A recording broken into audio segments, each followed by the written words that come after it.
bonjour à tous. Allez, ça y est, c'est parti pour ce 9e Café Alpha. Ces rencontres donc que nous organisons avec le CNES et l'Agence spatiale européenne pour vous faire découvrir les personnes qui travaillent, les experts, les scientifiques, toutes ces personnes qui travaillent autour de cette mission. Alors avant de vous présenter notre invité du jour, un petit point quand même, parce que c'est une journée exceptionnelle aujourd'hui.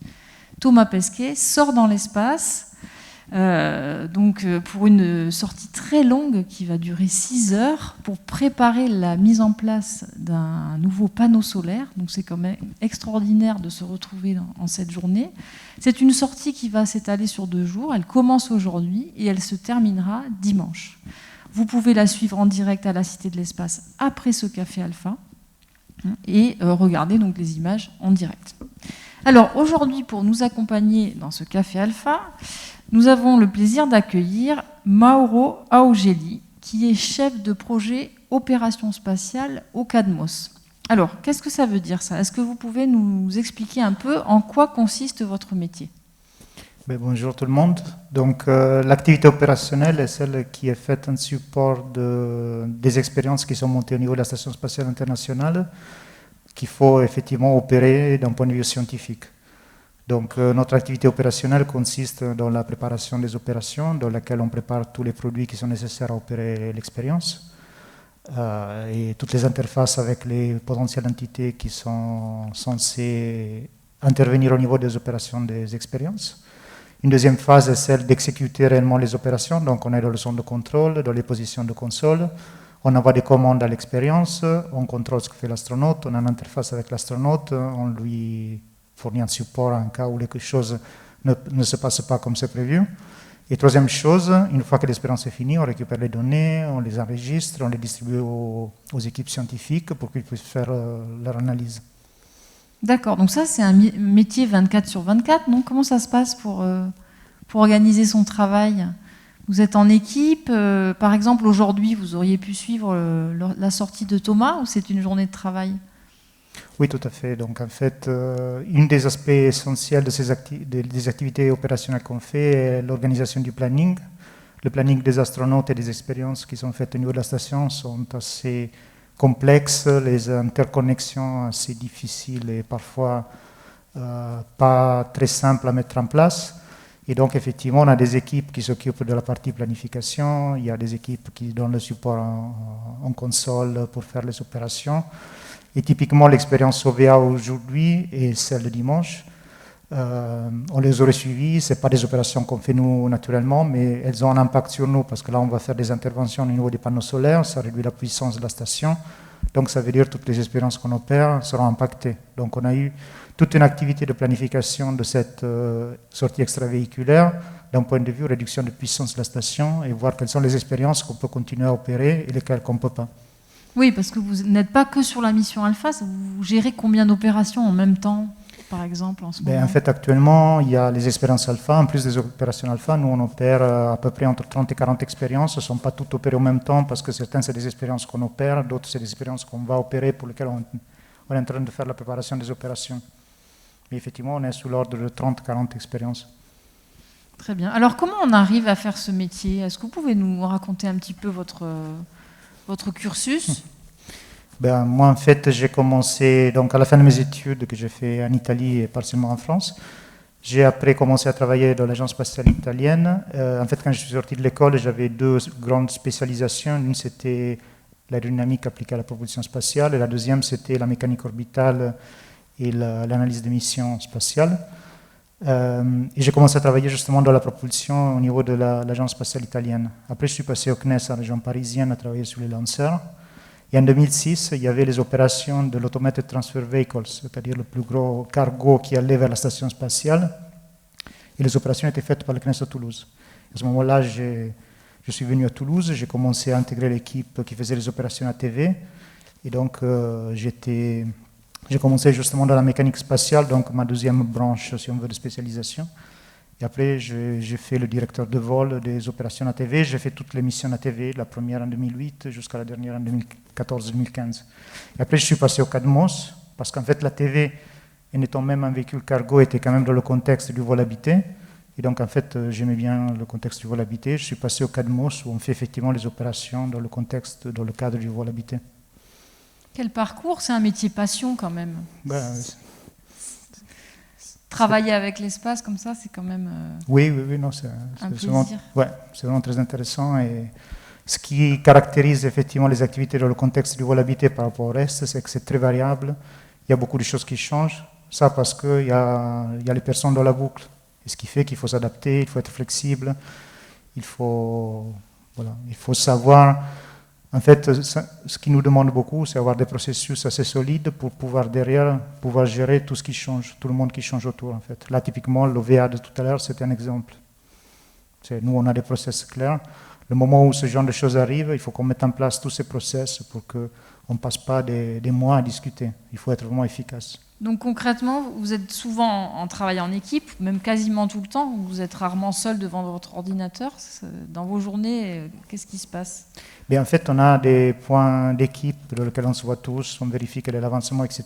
Par contre, pour chacune des expériences, on a des gens qui sont ceux qui portent principalement l'expérience qu'il faut opérer.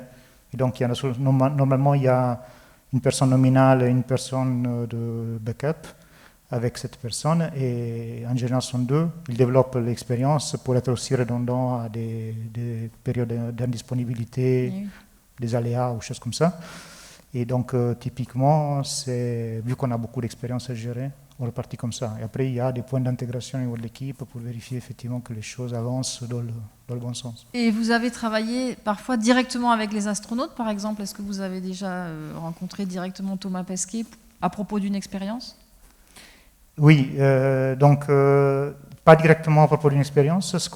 Une des rencontres que j'ai eues personnellement avec Thomas Pesquet, ça a été dans le cadre du retour après la mission Proxima, donc sa première mission. Il était revenu au CADMOS, donc on a pu discuter, on a pu faire un retour d'expérience de tout ce qui s'était bien passé, ce qui ne s'était pas bien passé. Et dans le cadre de la préparation alpha, nous en fait, on est un centre qui opère des expériences aussi pour l'ESA. Et donc, dans ce contexte-là, on a signé un accord de coopération en début 2020. Et à cette occasion-là, il y avait aussi Thomas Pesquet qui était présent. Dans le passé, j'avais aussi travaillé avec des astronautes dans le contexte de la TV, parce qu'on avait dû faire des activités de maintenance. Ben, ça, c'était plutôt pour la maintenance. Par contre, il y avait des astronautes russes à l'époque qui faisaient de la maintenance au niveau de la TV. Et on était en liaison directe avec eux. Vous auriez aimé être astronaute, vous ? Moi, personnellement, pas trop. Je ne m'y vois pas trop, mais... Bon, très bien. Merci. Donc, vous avez choisi 3 images pour nous parler de vous. Donc, on va regarder la première image et voir ce qu'elle évoque pour vous. Oui, donc c'est pour moi, et pour moi, c'est aussi une image de l'espace. Donc là, ce qu'on voit à la station spatiale, ça, c'est en 2011 qui a été prise cette photo. Donc, cette photo, elle est prise, comme vous voyez, elle est prise de l'espace. Donc, il y a un autre véhicule qui la prend. Et cette photo a été prise par la capsule Soyuz, dans laquelle il y avait Paolo Nespoli, l'astronaute de l'ESA aussi, qui allait partir de l'ISS. Il a pris cette photo.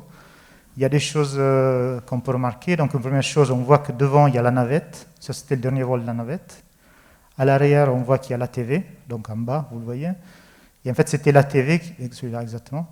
La TV était en train de contrôler l'attitude de la station. Et quelqu'un qui connaît l'attitude de la station voit que ce n'est pas une attitude naturelle pour la station. Et en fait, au moment où le Soyuz partait de la station, on a arrêté le contrôle d'attitude pour éviter des perturbations ou des soucis au niveau du départ du Soyuz. Et là, ce qui s'est passé, c'est ce qu'on appelle une perte de contrôle d'attitude. En fait, la TV faisait le contrôle, mais ça a été super rapide. Nous, on était en opération.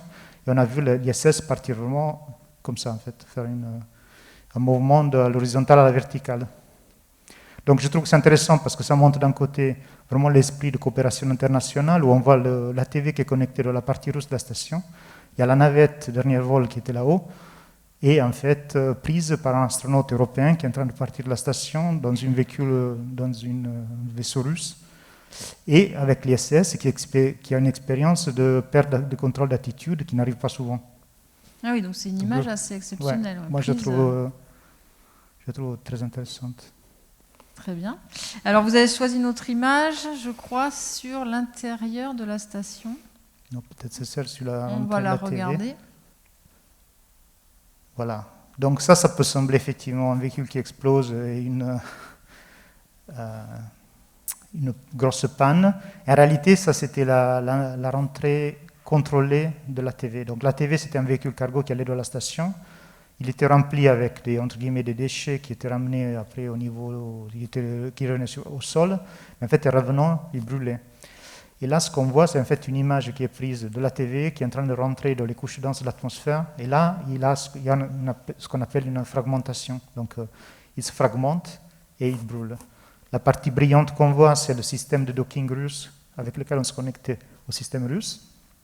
Et on a largement profité de cette rentrée de la TV parce qu'en fait, en parallèle de ça, il y avait 2 avions qui avaient été organisés par NASA Ames, donc le centre NASA à San Francisco, qui a été rempli de 200 scientifiques, je crois, ces 2 avions, dans lesquels ils faisaient plein d'expériences pour valider les modèles de fragmentation des gros véhicules. Par exemple, qu'est-ce qui se passe si un étage d'un lanceur explose, etc. Oui, donc ça, c'est une image qui a été prise par... Cette image a été prise, je crois, par un de ces avions. D'accord. Et juste pour information, comme vous voyez, c'est tout noir. Et en fait, nous, une des contraintes qu'on a eues, c'est qu'en fait, on s'était dédocké vers fin août. On a dû attendre, je crois, le 20 septembre, quelque chose comme ça, pour attendre que localement, c'était nuit, pour avoir les étoiles derrière et créer une référence par rapport au mouvement de la TV. Donc ça aussi, c'est quelque chose que je trouve assez intéressant et assez rare, parce que ça, c'est, disons, les images de rentrée d'un véhicule qui se fragmente, c'est très rare. Oui, puis c'est rare de les capter au bon moment. Exactement. Et d'avoir... Et ça permet de valider énormément de modèles. Donc c'est vraiment quelque chose qui est très utilisé en littérature pour faire de la validation. D'accord. Très bien. Alors, on va regarder la dernière image. Oui, donc ça a été pris il n'y a pas longtemps. Vous voyez Thomas, ça c'est la mission Alpha. Et ça c'est l'expérience pilote. Donc il y a Megan McArthur devant, une astronaute américaine, qui est en train d'opérer pilote. Et derrière, il y a Thomas qui explique un peu comment ça se passe, parce qu'en fait, il y a une espèce de passage de main de l'expérience, en étant Megan le deuxième sujet qui doit faire l'expérience. Mais ce n'est pas ça que je voulais souligner dans la photo, parce qu'en fait, ça, c'est le truc évident, même si l'image de Thomas n'est pas exceptionnelle dans cette photo. Ce que je voulais montrer, c'est la complexité du système. Si vous regardez autour, vous enlevez les astronautes, vous regardez autour, vous voyez qu'il y a une complexité énorme avec plein de câbles partout. C'est complètement étonnant. Et le système est assez compliqué à gérer. Donc, si vous imaginez qu'un système aussi compliqué de 430 tonnes vole, au sol, il y a une complexité dans les opérations qui est vraiment énorme. Vous imaginez faire la planification de toutes ces expériences, ces choses qui sont là, de manière efficace. Donc vous êtes combien? On a envie de se dire, vous êtes combien par expérience au sol, par exemple? Mais nous, je dirais, dans l'équipe opérationnelle, on a à peu près une quarantaine. Donc en termes d'effectifs, de nombre de personnes, un peu plus. Après, ils ne sont pas tous à 100%. Je crois qu'on est aux alentours de 37 équivalents temps plein, ce qui fait par contre peut-être 45 personnes physiques. Et donc ça, il y a des communications régulières. Le moindre petit problème, alors j'imagine que tout est vérifié plusieurs fois, donc il n'y a pas souvent quand même des problèmes de connexion ou des choses comme ça. Non. Tous ces câbles. Ça peut arriver, je veux dire. Pour certains, ce qu'on appelle des contingences, c'est quelque chose de prévu, on sait comment réagir. Pour d'autres, il y a tout un process, comme je disais, il faut être fort dans les process. Il y a toute une série de process qui permettent d'analyser la cause de l'anomalie, vérifier ce qu'on peut faire, suggérer comment on peut essayer de le résoudre et replanifier. Donc remettre dans le gros système de planning et avec ce gros système, essayer de dérouler tout correctement. Donc l'objectif final en étant d'alimenter les scientifiques avec les données scientifiques et l'expérience qu'ils ont demandé. La phase actuelle, là où pendant que l'astronaute est dans l'espace, c'est la phase la plus intéressante pour vous, non? La préparation, ou cette phase-là est quand même... Mais moi je dirais chaque phase a un intérêt. Après, l'intérêt peut être variable selon selon les objectifs. C'est clair que la phase de préparation, c'est celle où il faut effectivement, ou de développement et de préparation, c'est celle où il faut être imaginatif, il faut essayer d'optimiser les choses. Dans la phase d'exécution, il faut être rigoureux. Ça veut dire on a des procédures, des choses à suivre. Là, il faut suivre de manière rigoureuse. Par contre, il faut aussi être capable de réagir à des potentielles contingences. Donc, il faut avoir des décisions rapides qu'on peut prendre. Il faut savoir discuter avec les partenaires et tout ça. Et après, il y a la phase de collecte des données finales, etc. Et ça, c'est une phase qui a peut-être très fort intérêt scientifique, mais c'est à peu près, je dirais, dans la majorité des cas, une activité de routine. je dirais, c'est pas... Oui, il y a les enjeux sont beaucoup moins... C'est ce que j'allais dire, il y a des phases où on se détend un peu, ou c'est tout le temps... Oui, parce que ces expériences, il n'y en a pas beaucoup qui sont en continu, en fait. Donc, nous, dans notre planning, on prévoit des activités. Là, par exemple, il y avait la deuxième session de pilote. La première avait été faite peut-être 10 jours avant, je ne sais plus exactement le planning. Mais... Donc, ça veut dire qu'entre ces deux phases, on a fini une activité, on peut préparer la prochaine, et quand on arrive, on peut l'exécuter. D'accord. Alors, je rappelle qu'il y a du public dans la salle et qu'on est là aussi pour répondre à vos questions. Donc, n'hésitez pas à lever la main dès que vous avez une question et on vous amènera un micro pour la retransmettre à notre invité. Y en a-t-il déjà ?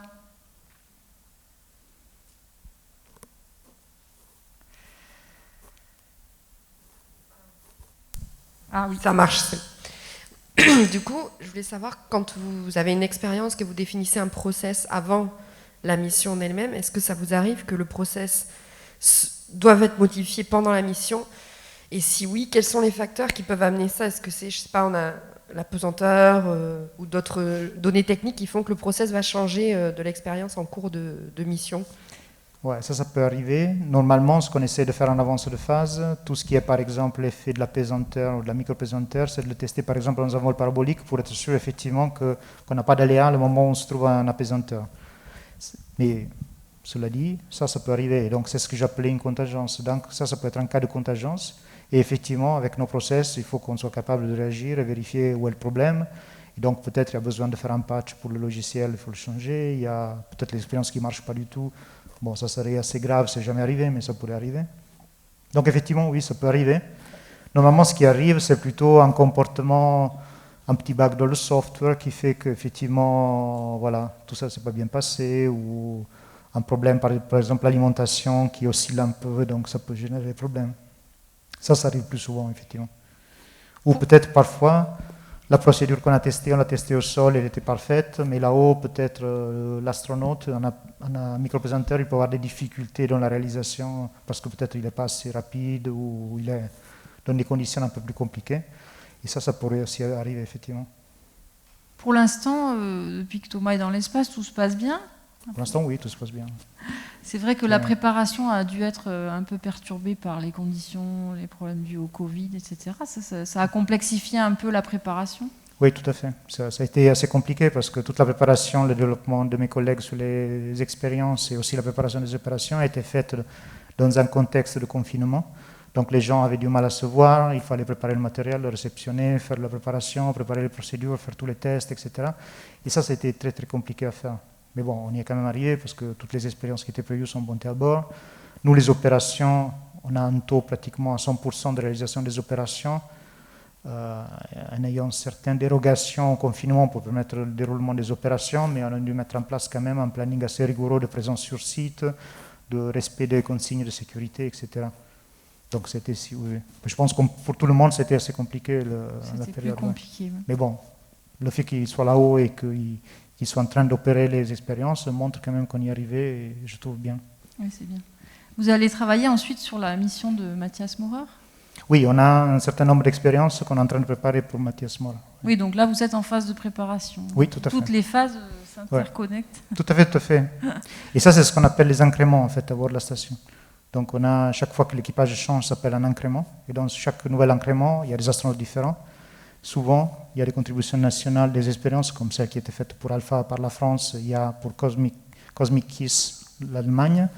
Il y a des nouvelles expériences qui sont spécifiques pour cet incrément. Et donc là, on est en train de préparer effectivement les opérations pour l'incrément 66, qui est l'incrément de Maurer, avec des expériences qui sont données à nous, qu'on opérera. La grosse partie sera bien sûr opérée par le DLR, donc par le centre allemand, mais il y en a certains qui seront opérés par nous. Bien, alors est-ce qu'on a d'autres questions dans la salle ?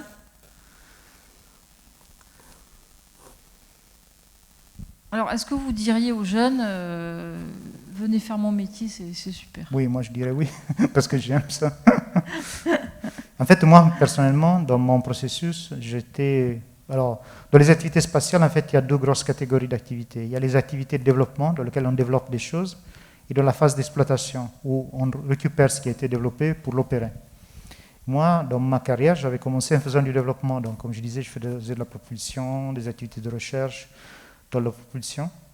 Et en tombant, grâce à ma spécialisation dans la mécanique orbitale, je suis tombé dans les opérations sans savoir exactement que j'allais faire des opérations. Et après, quand je suis passé dans la partie opération, j'ai adoré en fait, parce que j'aime beaucoup la partie finale où on opère en fait. Oui, donc, parce qu'en fait, quand on dit opération, c'est en lien direct avec une mission dans l'espace. En fait, tout à fait. Ça. C'est vrai pour n'importe quelle chose, ce n'est pas spécifique pour le vol habité, mais dans le vol habité, le contexte est assez différent, parce qu'il y a les astronautes, mais aussi parce que, comme je disais, il y a une très forte variabilité, il y a des effets de planning, des choses qui changent tout le temps. Là, typiquement, ils vont installer tout à l'heure, ils vont préparer, mais dimanche, ils vont installer les nouveaux panneaux solaires de la station spatiale. On va passer de 110 kW à 220 ou 230 kW, ce qui fait que pratiquement on double la puissance de la station. Ça veut dire que les prochaines expériences qu'on peut monter à bord de la station pourront consommer beaucoup plus de puissance. Donc ça ouvre des possibilités intéressantes pour faire aussi des expériences plus complexes, qui demandent plus d'énergie. Ça demandera moins peut-être de coordination pour récupérer la puissance de la station, pour organiser la distribution de la puissance de la station, par exemple. D'accord. Donc ça, c'était prévu, cette augmentation. Oui, ça a été assez rapide. Mais... Donc ça a été anticipé dans toutes les expériences? Non, pour l'instant non, mais là ils sont en train de définir quel est le plan, mais je pense que ce que j'ai compris au moins, c'est qu'à partir de 2022, on aura effectivement beaucoup moins de contraintes de l'utilisation de la puissance. Typiquement, il y a parfois des cas où il faut vraiment réduire la puissance de la station, et ça arrivera beaucoup moins souvent. Ça permettra peut-être d'avoir des équipements sur lesquels on essayait d'optimiser la consommation, d'être un peu moins, faire beaucoup moins d'activités opérationnelles pour coordonner ça, parce que finalement, on pourra utiliser plus de puissance si nécessaire. Et donc, comme je disais, ça c'est un des aspects. En fait, l'installation d'un nouveau module, un nouveau composant, ça va changer complètement des choses. Donc, il faut qu'on adapte tout ce qu'on a en place vis-à-vis de ce qui va changer. Oui, il faut se projeter tout le temps aussi. Exactement. C'est un contexte et un monde qui change tout le temps, en fait. Chose que si on lance un satellite et on l'opère, le satellite est toujours le même, jusqu'à sa fin de vie, à part les pannes qu'il peut avoir. Oui, alors que là, non. Non, là, effectivement, ça change tout le temps. Parce que ça, c'est une infrastructure qui est à bord, qui peut évoluer tout le temps, en fait. D'accord. Là, il y a aussi des initiatives de commercialisation qui sont proposées par les Américains. Il y a plein de choses, en fait, qui peuvent se passer. Bon, petite question dans la salle. Moi, j'ai une question encore. Est-ce que, je suppose qu'il y a beaucoup d'organismes, de personnes qui veulent faire des expériences à bord de la station. Est-ce que vous avez un droit de regard sur les sélections? Comment vous les sélectionnez? Pourquoi telle expérience par rapport à une autre? Quels sont les critères? Qui c'est qui décide? En fait, voilà, parce que je sais que ça va autant des expériences éducatives avec les enfants que des expériences très techniques. Voilà, du coup, comment on arrive à ce que son expérience scientifique puisse être à bord de l'ISS, du coup? Alors, si on parle d'une expérience scientifique, ça c'est sélectionné, c'est dans le cadre ESA, ça c'est coordonné au niveau de l'ESA. Il y a toute une série de sélections qui sont faites, sont des sélections compétitives entre les scientifiques. Donc, un scientifique propose une idée d'expérience. Derrière, il essaie de définir quels sont les critères et les besoins de cette expérience.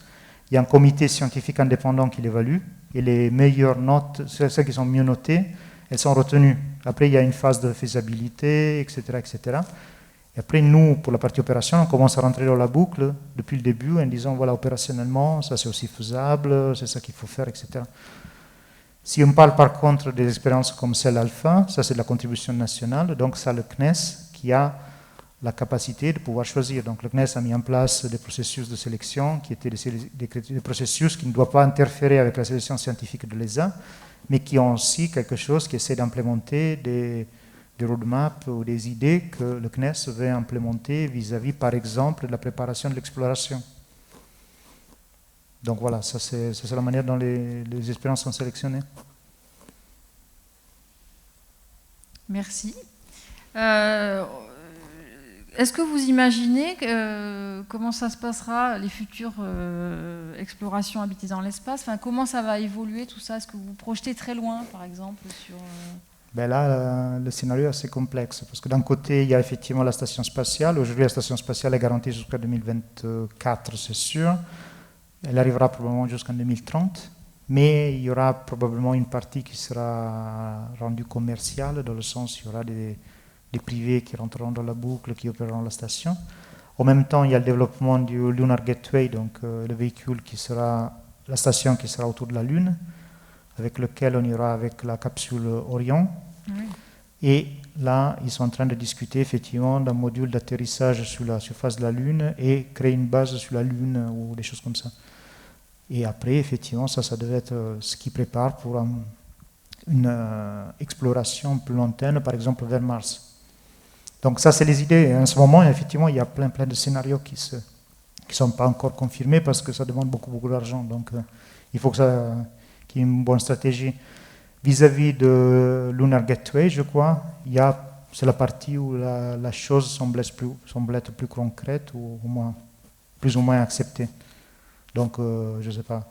Je ne connais pas exactement les dates, je ne me souviens plus, mais globalement, disons, dans cette décade, plus ou moins, on aura vers la fin quelque chose qui sera autour de la Lune auquel les astronautes pourront rester pas longtemps parce que là-bas, il y a pas mal de radiation, donc ils pourront rester peut-être un mois par an. Aujourd'hui, au niveau de la station spatiale, un astronaute peut rester 6 mois parce que le niveau de dose intégrée qu'il va prendre est acceptable jusqu'à 6 mois. Il y a des cas particuliers où ça peut même aller au-delà. Autour de la Lune, on est beaucoup moins protégé par la magnétosphère terrestre, donc on peut rester maximum, je crois, un mois ou quelque chose comme ça. Quelle belle perspective quand même. Vous allez peut-être travailler donc, sur des opérations spatiales autour de la Lune. Vous serez encore là. Oui, j'espère. Bon, très bien. Est-ce qu'il y a d'autres questions? Oui, il y a une petite question au fond de la salle. Mais si vous faites votre station sur la Lune, je pense que vous craignez plus les radiations solaires si c'est sur la face cachée. Oui, en fait, la face cachée est de la Terre, pas du Soleil. C'est-à-dire, en fait, quand on reste autour de la Lune, on est obligé d'orbiter. Donc on se trouvera devant le Soleil, derrière le Soleil, en fait. Vu par le Soleil et pas vu par le Soleil, en fait. Parce qu'en tournant, il n'y a pas de manière d'être toujours caché par rapport au Soleil. Vous voyez, donc, en fait, la seule manière pour rester en orbite autour d'un objet qui a une masse, c'est de tourner, en fait. C'est pour ça que, par exemple, autour de la Terre, on ne peut pas rester tout le temps en éclipse et pas caché par le Soleil. Et étant tout le temps caché par le Soleil. Donc finalement, il sera intermittent, mais il y aura toujours le problème des radiations. Enfin, oui, voilà. Aujourd'hui, ça c'est en cours de définition, parce que les radiations sont quand même une problématique, parce qu'en fait, c'est pas évident de se protéger. À manière passive, c'est pas super évident de se protéger, parce que l'effet, en fait, même mettant du matériau assez épais qu'il faut quand même envoyer là-haut, ça coûte très cher. Ça n'arrive pas à protéger, parce qu'il y a quand même de la radiation assez lourde qui peut arriver. Et en même temps, la protection active qui serait similaire au comportement du champ magnétique terrestre, ça c'est tout à développer. Imaginez de créer un champ magnétique qui permet de détourner ces particules très énergétiques, ça serait aussi compliqué. Donc aujourd'hui, ce qu'on fait, on se contente juste de faire un calcul de la dose qu'on peut prendre. On sait que sur un mois, quand le Soleil a une phase, une activité qui est moyenne, on peut rester un mois. S'il faut rester plus longtemps, ça peut poser des problèmes. Très bien. Encore une petite question avant qu'on se sépare et qu'on vous laisse regarder. Donc, est-ce que vous pouvez nous dire quelque chose sur la sortie extravéhiculaire? Est-ce qu'il y a quelque chose qu'il faut regarder? J'ai une question, s'il vous plaît. Ah, oui. Il y a une question. Dans tout le fatras,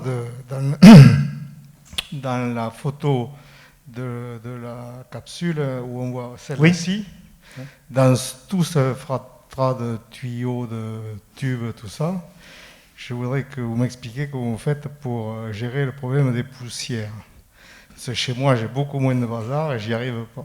En fait, ils ont des aspirateurs à bord de la station. Il y en a pas mal d'aspirateurs. Donc, une partie de l'activité que les astronautes doivent faire, c'est faire le ménage et justement aspirer ça, la poussière. Après, il faut considérer que là-bas, il n'y a pas la gravité, donc la poussière bouge facilement. Elle ne reste pas fixe. Parce que nous, en fait, sur Terre, par l'effet de la pesanteur, la poussière se dépose surtout sur la surface horizontale. Là-haut, ça peut se poser un peu partout, mais elle est aussi plus mobile. Donc, effectivement, alors, déjà, d'un côté, on essaie de produire le moins possible de poussière. Donc, typiquement, quand on monte quelque chose à bord, il faut toujours faire en manière que ça ne génère pas de la poussière, que ça ne génère pas de la fumée, ce genre de choses. Et après, effectivement, quand il y a ça qui est généré, il faut toujours utiliser les aspirateurs. Là, typiquement, il me semble qu'il y avait une vidéo d'une astronaute, c'était Cristoforetti, je crois, italienne, qui montrait comment il faut se couper les ongles quand on est au niveau de la station. Donc elle disait, quand je coupe les ongles, j'ai mes ongles qui vont partir, donc je me mets à côté d'une grille où il y a le système de ventilation de la station. Et donc ce que je coupe va être capturé là parce qu'il va être aspiré. Et après j'arrive avec l'aspirateur et j'enlève tout ce qui reste là. Donc ça c'est une manière, par exemple, assez pratique pour éviter. Mais c'est vrai que je pense que nous reportent les astronautes, c'est que les effets, il y a plusieurs effets en fait. Il y a l'odeur qui est assez différente de l'odeur qu'on pourrait expérimenter au sol. Ça, c'est probablement dû à deux effets. Il y a un effet effectivement d'une odeur d'un système mécanique, la ventilation forcée et tout ça, qui génère une odeur un peu particulière. Et deux, c'est que la sensation de l'odorat change dans l'espace. Ça, c'est vrai pour une autre chose qui nous reporte, c'est le bruit. Parce que là, en fait, il n'y a pas de convection, donc il n'y a pas possibilité que l'air circule. Pour la faire circuler, il y a un système ventilé forcé. Ouais, voilà, ça montre effectivement ça. Comme ça qu'il faut couper les ongles. Et donc, voilà, donc ce que je disais, c'est qu'en fait, il y a ça, et ça génère beaucoup de bruit. Il semblerait que le côté russe de la station soit assez plus bruyant que la partie américaine, mais quand même, ça veut dire que jour et nuit, il y a toujours ce système, et ça, on ne peut pas l'arrêter non plus, parce que sinon, il n'y aurait pas de circulation de l'air. Ça veut dire qu'autour des personnes, il y aurait des boules de CO2, donc d'anhydride carbonique qui se créeraient. Et ça pourrait générer des problèmes, en fait, parce qu'il n'y a rien qui pousserait en fait, l'oxygène frais à arriver vers la personne. Bon, merci beaucoup. C'est très intéressant de voir comment ils gèrent la poussière, effectivement. Un problème courant. Bon, mais je vous remercie beaucoup. Merci Mauro d'être venu témoigner, nous raconter votre métier. Je vous rappelle que donc l'exposition Suivi Mission Alpha est en permanence à la Cité de l'Espace et que vous pouvez venir la visiter. Et je vous donne rendez-vous mercredi prochain pour un prochain Café Alpha. Merci à tous. Au revoir. Merci, au revoir.